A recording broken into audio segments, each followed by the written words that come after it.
Hi friends, welcome to Priya சமையல். இன்றைக்கி என்ன வீடியோ பார்க்க போகிறோன்னு பார்த்தீங்கன்னா, கேசரி எப்படி செய்கிறதுன்னு தான் பார்க்க போகிறோம். ரொம்ப டேஸ்டியாக எம்மியாக இந்த கேசரி எப்படி செய்யுதுன்னு பார்த்துடலாம்.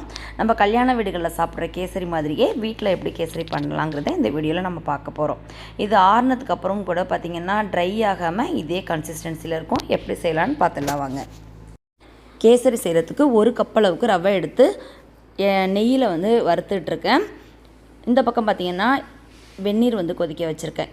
அதே மாதிரி முந்திரி பருப்பும் வறுத்து எடுத்துட்டேன். முந்திரி பருப்பு வறுத்து எடுத்த நெய்யிலே தான் நான் ரவையும் வறுத்துட்ருக்கேன். இந்த ரவை வறுக்கும் போதே கொஞ்சமாக ஆயிலும் சேர்த்து வறுத்துக்கணும். அப்போ தான் நம்ம கேசரி ஆறுனதுக்கு அப்புறம் கூட ஹார்டாக இல்லாமல் ரொம்ப சாஃப்டாக இருக்கும்.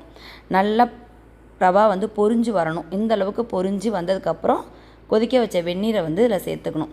நம்ம ரவா வறுக்கும் போதே பக்கத்தில் வெந்நீர் வச்சிட்டோன்னா நமக்கு ஈஸியாக கேசரி பண்ணிடலாம். நான் 1 கப்பு ரவைக்கு 4 கப்பு தண்ணி எடுத்திருக்கேன். எந்த கப்பில் ரவை எடுக்கிறீங்களோ அந்த கப்லேயே தண்ணி எடுத்துக்கலாம். கொஞ்சமாக ஃபுட் கலர் சேர்த்துருக்கேன். இது ஆப்ஷனல் தான்.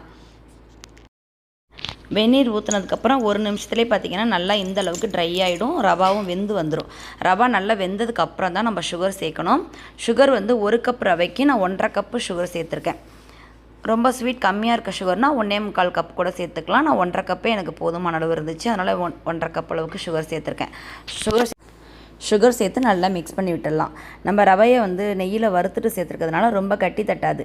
ஈஸியாக மிக்ஸ் பண்ணி விட்டுடலாம். நம்ம நார்மலாக வறுத்துட்டு போட்டோன்னா நிறைய கட்டி தட்டும். நம்ம மிக்ஸ் பண்ணிக்கிட்டே இருக்கணும்.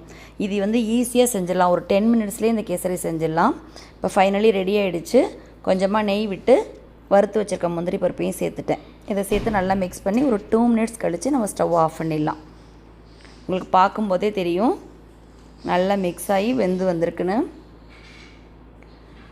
பாருங்கள். இப்போ கடாயில் ஒட்டாமல் ரொம்ப சூப்பராக எம்மியாக கேசரி ரெடி ஆகிடுச்சு. நம்ம கல்யாண வீடுகளெல்லாம் பார்த்திங்கன்னா நம்ம வாழை இலையில் வைக்கும்போதே அப்படியே நமக்கு சாப்பிடணும் போல் ஒரு ஃபீலிங் இருக்கும். அந்த மாதிரி கேசரியை நம்ம வீட்டிலையே ரெடி பண்ணியாச்சு. நீங்களும் கண்டிப்பாக ட்ரை பண்ணி பாருங்கள். ட்ரை பண்ணி பார்த்துட்டு உங்கள் ஃபீட்பேக் சொல்லுங்கள். இந்த வீடியோ பிடிச்சிருந்தால் நம்ம சேனலை சப்ஸ்கிரைப் பண்ணுங்கள். தேங்க்ஸ் ஃபார் வாட்சிங்.